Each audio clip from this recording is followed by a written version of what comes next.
these. All right, guys, welcome back to Law News Network. I'm Heather Hansen, and I know many of you have been waiting for 1 o'clock when we told you we were going to have this interview with Ron Maxey. Well, we now have Ron Maxey live on the phone. Ron is a reporter for the Commercial Appeal, and he has a lot of insight that we would not otherwise have, so we're very happy to have you. Welcome, Ron. Hi, thank you for having me on. Tell me a little bit, I asked you as you got on if you've heard anything about jury selection. Tell us what limited information you have about what time they started today, how far away they are, and what the plan is going forward. Sure, yeah, they were scheduled to begin jury selection at 9 this morning in Magnolia, which is in Pike County, which is in extreme South Mississippi, down on the border with Louisiana. As far as I know, they had some hurricane damage down there, but I've received no word that delayed the beginning of jury selection this morning. It was supposed to begin at 9. The plan is to seat the jury today, transport them tonight to Batesville, which is a little more than 200 miles north, and then begin jury selection tomorrow morning. As far as I know, everything is proceeding as scheduled. I think that's an ambitious jury selection plan. I'm not sure they'll finish today, but that's the plan. So they would start opening statements tomorrow morning, correct? Correct. Now, you mentioned that the jury is now being chosen in a county that's close to Louisiana. The defendant, Quentin Tellis, has another criminal action, another murder case pending against him in Louisiana. Isn't that the case? He does. It's in Monroe, and I'm not sure exactly how far Monroe is from Pike County where they're choosing the jury. But the idea, they wanted to get as far away in Mississippi as they could to select the story, to select the jury, because this case, well, obviously it has a lot of national interest, but especially in North Mississippi, they wanted to get as far away from there as possible. Yeah, it seems as though no matter where they go, they're running into people who may have been affected by this man's alleged crimes. Tell us a little bit about how this crime itself has affected the community. Well, of course, the area where it occurred, Portland, and really all of Panola County where it's located, it's a small rural county. It sounds a little cliche to say that everyone knows everyone, but they truly do. I mean, we're talking a community of a few hundred people, and it's affected everyone in some way. There's been a lot of, speculation. Of course, there was a 15-month vacuum where it was fertile ground for rumors to spread while this investigation was going on, and there wasn't much information forthcoming. And so there was a lot of talk in the community, and everybody feels invested in this in one way or another. And so it's a topic of daily conversation. People have been waiting a long time for this. Yeah, absolutely. You mentioned that it's a small community where everyone sort of knows each other. I know that this will come to play in the trial, but is there some evidence that Jessica and Quentin Tellis knew each other, and if so, to what extent? Yeah, they did know one another. The rumor is, and of course we don't know for sure because the prosecutors have never really said, but the rumor is they were having maybe a romantic relationship. They were at least acquainted. He may have been in the car with her on her last day. That's not known for sure, but they did both grow up in Cortland, and there's no question they knew one another. Now, the question of a romantic relationship, someone last week mentioned that if they did have a romantic relationship, it had only been for about 2 weeks. Is that consistent with your understanding? Yeah, I believe so. I think they had just recently become acquainted. As I said, they knew it is, again, a small area where everybody knows everybody, and I think she came to know him through other mutual acquaintances, and I think to whatever extent they were involved, it was something that had only begun recently. Didn't she have a boyfriend, Travis Sanford, who was in prison? She did. I forget. I don't recall if it was drug-related charges. I think it was, but he was in prison. There was some speculation, and again, it's only speculation, but some speculation that perhaps there was some jealousy because this was a former boyfriend, and maybe he was jealous because he thought she was becoming involved with someone else and put out almost a hit from prison kind of thing on her. But authorities have pretty much dismissed that, so I don't know that there's anything to that or not. It's interesting the amount of speculation and rumor that has occurred in this case, and it's difficult for us, and I'm sure for you, to sort of separate them all, and so the trial, I guess, will give us some sense of what is true evidence and what is just pure speculation. But is that one of the, before Quentin Tellis was arrested, was that one of the things that had been perhaps speculated upon that Travis had sent out a hit from prison on Jessica Chambers? Yeah, again, that's one of many, many rumors that were going around the community, and authorities have never given any credence to that. They've said that, we're not dealing with the mafia here. They had no reason to believe that anyone was putting out a hit on anyone, but that was definitely one of the many topics of speculation. The other topic of speculation I know that has sort of been going around was this had something to do with gangs. Do you have any information as to whether there's any truth to that rumor that there was some sort of a gang reason for this killing? Yeah, again, John Champion, the prosecutor in this case, pretty early on has said that he had no reason to believe that this was gang related, that if anything, it was more of a personal relationship. And I think he was just basing that on the very, the very personal nature of the crime. Setting someone on fire seemed like more of a personal thing. But their investigation may have uncovered otherwise that we'll find out in the trial. But as far as I know right now, they pretty much dismissed the gang speculation. Now, having said that, in the process of investigating this crime, it did lead to a number of arrests as part of an undercover operation that did involve gang activity. So it sort of uncovered the seedier side of what was going on in Panola County as they investigated this case. But there's no evidence we're aware of right now that this crime specifically was gang related. And that brings me to my next question. In your most recent article, you write about the darker underside of the rural North Mississippi area. Is that what you were talking about, these gang issues, or was it drug issues that have come up, or something else altogether? Yeah, no, that was really this. It was the gang activity. I don't recall the name of the operation, but they did. As a result of what they uncovered in the early parts of the Chambers investigation, they did uncover some gang activity, and as part of this sting operation, I forget the number arrested. It may have been about 10, but on gang and drug-related activities. And I think everybody knew it was there. You don't have to look far in Cortland if that's what you want. Like in a lot of communities, drug activity is everywhere. You didn't have to look hard to find it, so I think everybody knew it was there. But their investigation into this case just sort of brought that to light through these arrests that they made. Now, is that something that's frustrating and upsetting to the community? I know that one of our other guests had mentioned that the town now feels as though they're under a microscope, and any town, when placed under the microscope, could certainly have some skeletons in the closet that they don't want people to know about. Is there frustration locally about that? I think there's some of that. Most of what you hear is just wanting some justice in this case and to get it resolved for Jessica and her family. But along with that, there is some concern that, the image this is painting on the area, because they would be quick to tell you that, look, yeah, we have these problems, but go to any small town anywhere in America, and if you start digging around, you're going to find the same thing. So they understand why it's happening, but there is still some concern that they're being focused on to the extent that they are. Now, tell us a little bit about Jessica. My understanding is that she had a very wide a number of friends, which made it difficult at the beginning to investigate this case, something like 22,000 contacts through her cell phone or in her cell phone. Do you have any information about that, Ron?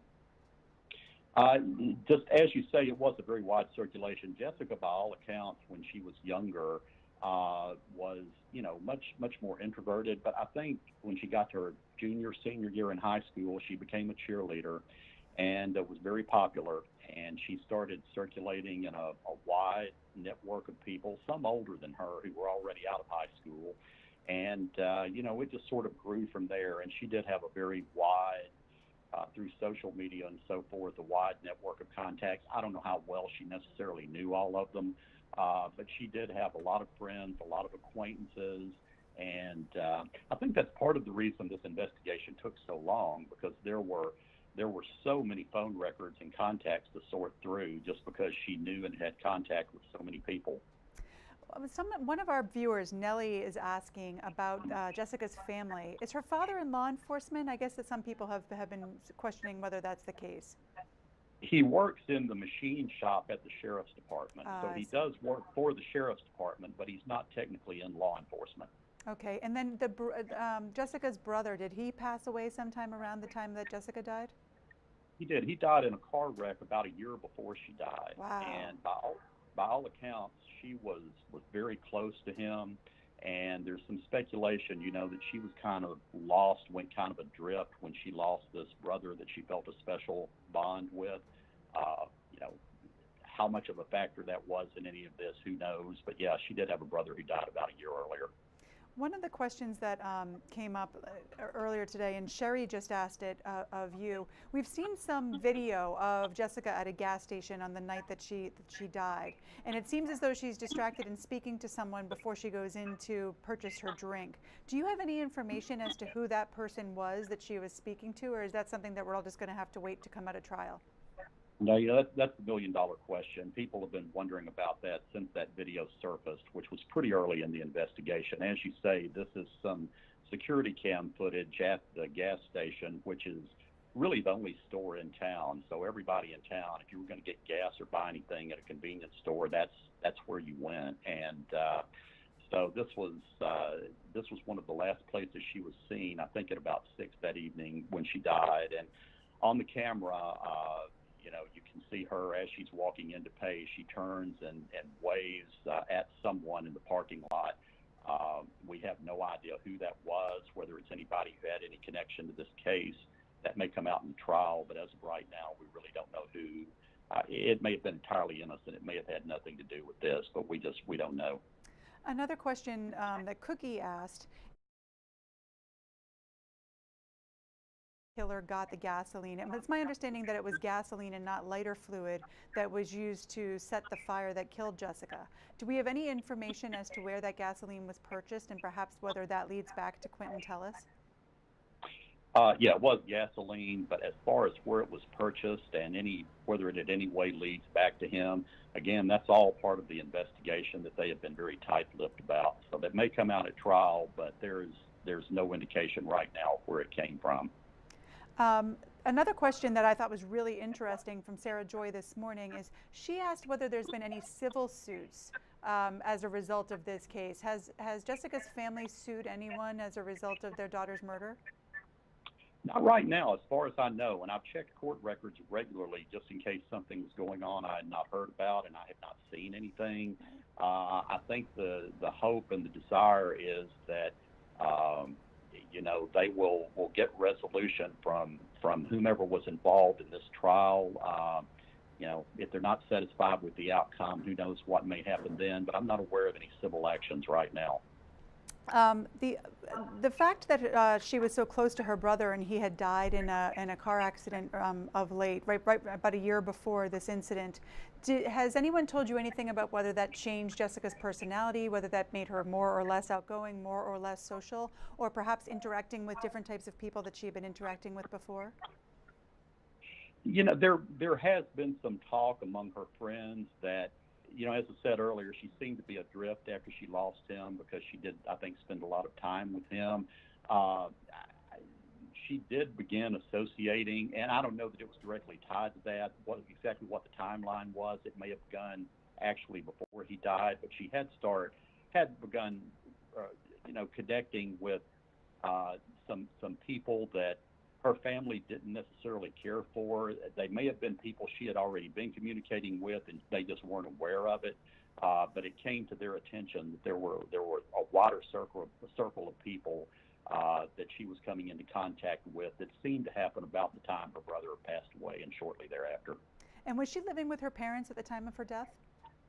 She was. I think was living with her mother. Her parents are divorced, and actually her father and his current wife lived just a couple of houses down from her mother on this rural road. Again, I keep saying it, but it's a small area. Everything is pretty close together. So they only lived 2 or 3 houses away, so they were all still really right there together, but she was living with her mother.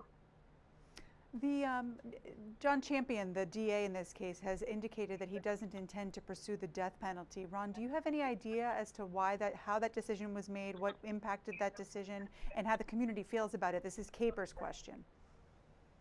Yeah, I'm not sure. We may get the reasoning on that in the trial. It is he's charged with capital murder, right.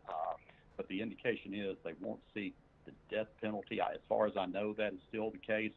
And I myself, I also would be interested in the reasoning behind that decision. I'm not aware if some sort of, agreement has been reached with the family. I'm sure they're in, Sure. they're comfortable with the decision, or he wouldn't be doing it. But I'm not sure what led to it. Yeah, it's something that I think a lot of our viewers have been curious about, and everyone that we've asked has said that they're not quite sure. Do you know anything about the DA, John Champion, who's prosecuting this case, and his team? Will he be doing this by himself? I would assume. I mean, none of us lawyers do this by ourselves. We have paralegals and associates and all kinds of people Right. helping us. But is he going to have a team that you're aware of, and you know who they are? He does. He has an assistant DA. I'm not sure who else, but I know he has at least one assistant in his office who will be assisting him. And I don't recall his name. I just know it's an assistant DA in his office. There will be at least the two of them. John is actually from Oxford, which is not very far away in North Mississippi. His district covers not 7 or 8 counties, I think, in North Mississippi, maybe more than that. He covers a pretty broad area, but he's from Oxford. He's well known, well liked in the area, and he's been doing this a long time. He knows what he's doing. He was recently involved in another high-profile case involving Greg Davis, the former mayor of South Haven, who was charged with some embezzlement and fraud, and he just handled that case in this past June, I believe, in Oxford. So he's been in the news. He's had some high-profile cases, and is well known and respected around the community. And that's great, and that's great insight, because well known and respected is often very helpful when you get before a judge. Do you know anything about the defense attorney team who will be representing Quentin Tellis? I know it's a couple of public defenders from Jackson. I have not had any communication personally with them and don't know a lot about them. I know it is a couple of public defenders, and I'm not sure if they're going to have anyone with them. I know it's a team of 2 who has appeared with him at his hearings here since he was extradited. I don't know if they're going to have anybody else on board for the trial or not. Now, the judge is Judge Gerald Chatham. Do you know anything about Judge Chatham? How long has he been in the bench, and what's your sense of him, if you have one? He's been on the bench for a number of years. I can't tell you how many, but he's been around for a while. He's a very old school, very disciplined kind of judge. He's not, when it comes to TV cameras in the courtroom and things like that, he's very by the book on it. You have to, go through all the proper channels and get the okay to do it. He runs a tight ship, and I think he's gonna keep this trial under control every step of the way. Ron, are you planning on being there every day? I will not be there for the entire trial. We have a cooperative arrangement with the Clarion Ledger newspaper in Jackson. We're both owned by the same chain, and so we're pooling resources on this. I'll be covering it this week, and assuming it goes into a second week, and everybody is sure it will, the Clarion Ledger will be picking up coverage next week. So great. So you'll be there. If they do in fact start with openings tomorrow morning, you'll be there live, watching it in person.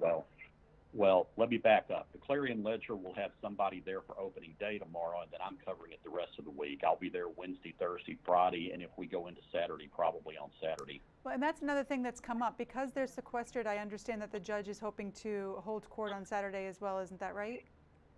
That's my understanding, yeah.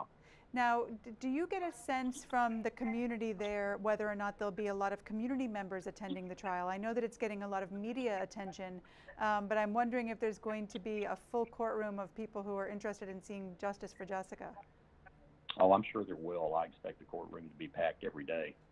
What is the major piece of evidence that, as you've watched this case, that you're most interested to hear about and have explained in the court to make sure that what the information that we're receiving is correct? The thing that intrigues me is the phone records, because Mr. Champion, the prosecutor, has made a point from the very beginning of how many phone records they had to pour through and how all these tied together. And I'm interested to see what the chain is, exactly who she talked to, and how one thing led to another, and how they eventually all tied this this phone evidence and the social media evidence to Quentin Tellis, because I get the feel that that's really what tied all the pieces together for them. And we see that so often here at Law News, that the social media evidence and the telephone evidence are what really ties the case up in a pretty little bow for the prosecutor. So it'll be interesting to see what happens with that. Ron, I want to thank you Yeah. so much for being here with us. Your type of insight is something that no one can get unless they're there, and so it's really helpful to us, and we're going to continue to check in with you as this case goes on and get your insight if it's okay with you. Sure, I'd be happy to talk to you. Thanks so much, Ron. Have a great day.